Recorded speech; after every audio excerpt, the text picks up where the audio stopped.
When I started looking into this possible cancer cluster, I had people reach out to me from all over the country who believe they are affected. They're suffering from everything from esophagus cancer to leukemia to autoimmune diseases. The problem is it hasn't been proven that these illnesses and diseases are linked to Bayshore High School, but that's what the health department is looking into now. Joshua Strong, a 2011 Bayshore High School graduate, now battling a rare form of Hodgkin's lymphoma. Mike Ackerman, class of 1984, diagnosed with lupus. Sherilyn Pimentel, a graduate of 2010, B. uterine cancer. They're just three faces of hundreds. Bayshore High School alumni are battling cancers all across the board.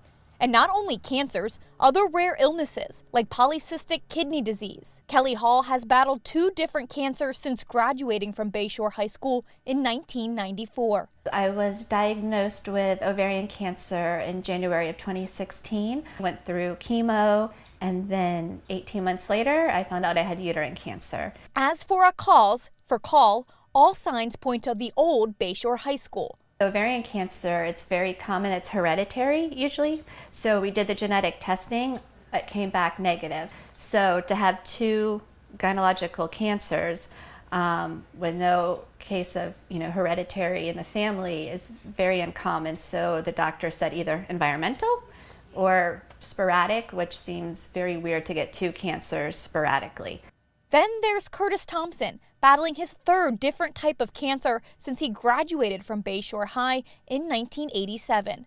His father, James Thompson, never even considered a possible link to the school back then. The first time he came down with cancer was bladder cancer, and this was in '04. He was in Orlando at the time, and we just figured that this was, people get cancer. Curtis beat bladder cancer. Then a few years later, he was diagnosed with leukemia.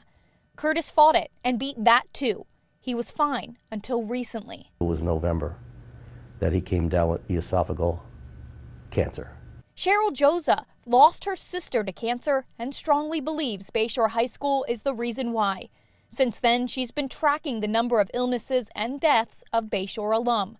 There are 492 known graduates with diseases and illnesses. It was a joint meeting between the Board of County Commissioners and the school board, and they asked that the Florida Department of Health in Manatee County get involved in a health study.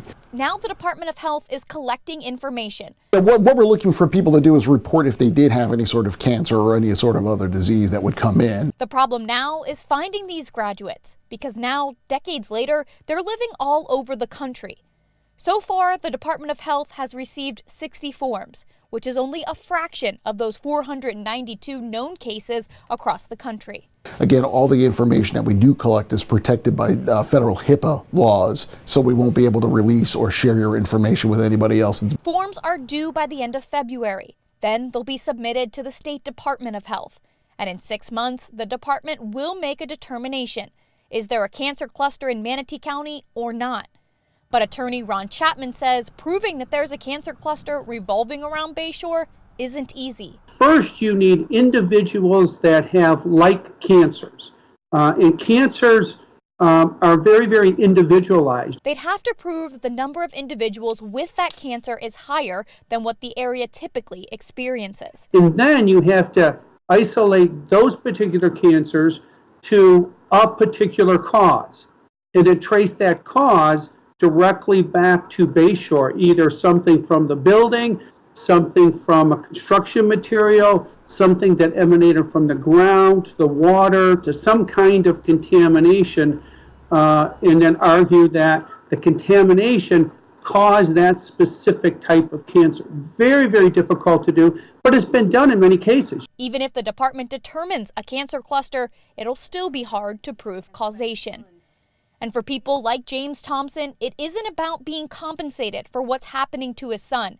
It's about preventing the current Bayshore High School students from going through the same thing in years to come, as the new high school was built on the same property as the old one.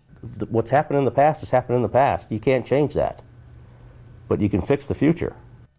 So for people like David Nethery fighting lymphoma, Jennifer Lay, who fought colon cancer, and Terry Jewell, who died of leukemia, the fight will go on.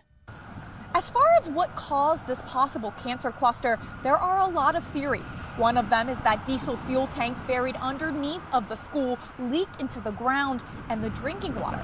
However, a series of tests showed that there wasn't contamination in the soil or the water.